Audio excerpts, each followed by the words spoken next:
आकाशवाणी पुणे. मनोज क्षीरसागर प्रादेशिक बातम्या देत आहे. ठळक बातम्या. देशातल्या युवकांचा उत्साह आणि नवोन्मेष यांच्यामुळे स्टार्टअप्सची घोडदौड वाऱ्याच्या वेगानं होत असल्याचं पंतप्रधानांचं प्रतिपादन. लोकसभा निवडणुकीच्या पहिल्या टप्प्यासाठी अधिसूचना जारी.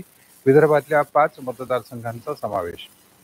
माझं प्रेम चिमण्यांवर या संकल्पनेसह चिमणी दिन काल सर्वत्र साजरा.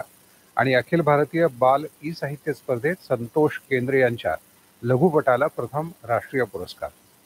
आता सविस्तर बातम्या. अखिल भारतीय बाल ई साहित्य स्पर्धेत नांदेड जिल्ह्यातल्या धारेगाव इथल्या जिल्हा परिषद शाळेतले शिक्षक संतोष केंद्रे यांना ऑक्सिजन या लघुपटासाठी प्रथम क्रमांकाचा राष्ट्रीय पुरस्कार मिळाला. तर जिल्हा परिषद शाळा नूतन भोकरचे शिक्षक मिलिंद जाधव यांच्या ध्वनिफितीला परीक्षकांचा विशेष पुरस्कार प्रदान करण्यात आला. मेघालय राज्यात शिलाँग इथे नुकत्याच झालेल्या एका विशेष समारंभात हे पुरस्कार प्रदान करण्यात आले. ऑक्सिजन हा लघुपट वाढत्या प्रदूषण आणि त्यामुळे निर्माण होणाऱ्या ऑक्सिजनच्या कमतरतेवर भाष्य करतो. यात भविष्यात निर्माण होऊ शकणाऱ्या संभाव्य अडचणींचं चित्रण करण्यात आलं आहे. शेवटी पुन्हा ठळक बातम्या.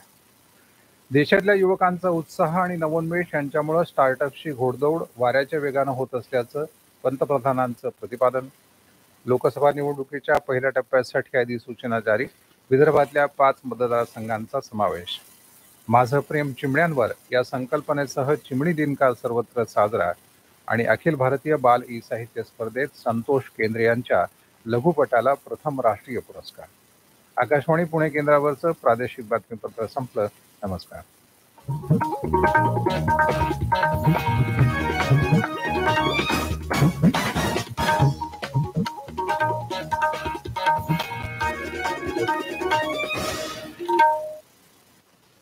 आमची यानंतरची उद्घोषणा लगेच.